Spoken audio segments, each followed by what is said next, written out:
HCA ప్రతిష్టాత్మకంగా నిర్వహించనున్న T20 లీగ్లో భాగంగా ఫ్రాంచైజ్ల ఓనర్లు తమ జట్ల కెప్టెన్ల ఎంపిక కసరత్తులో నిమగ్నమయ్యాయి. ఖైరతాబాద్లోని ఓ హోటల్లో నిర్వహించిన సమావేశంలో రంగారెడ్డి రైజర్స్ జట్టు కెప్టెన్, వైస్ కెప్టెన్లను యాజమాన్యం ప్రకటించింది. రంగారెడ్డి రైజర్స్ జట్టు కెప్టెన్గా తనయ్ త్యాగరాజన్, వైస్ కెప్టెన్గా నితిన్ సాయి యాదవ్ను నియమించింది. హెడ్ కోచ్గా అభినవ్ కుమార్ను నియమించినట్లు తెలిపింది. తెలంగాణలో మొదటిసారి జరగబోయే టోర్నీలో ట్రోఫీ సాధించడమే లక్ష్యంగా ముందుకెళ్తున్నట్లు ప్రణవ ఎగ్జిక్యూటివ్ డైరెక్టర్ రాంబాబు తెలిపారు. తమ ఫ్రాంచైజ్ ప్రతిభ ఉన్న గ్రామీణ క్రీడాకారులను ఎంపిక చేసుకుందని, వారి ప్రతిభకు పదును పెడుతున్నట్లు వెల్లడించారు. Tanay Thyagarajan కెప్టెన్సీలో Mr. Tanay Tyagarajan captaincy-lo, I think he's gonna really lead the team, and also vice captaincy Mr. Nitin Sai Yadav.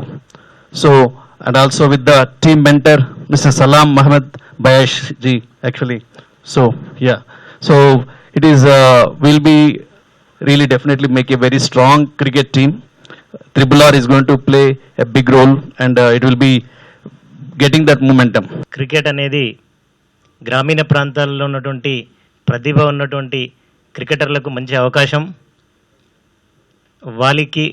వారి యొక్క ప్రతిభను ప్రపంచానికి పరిచయం చేసేటువంటి గొప్ప వేదిక.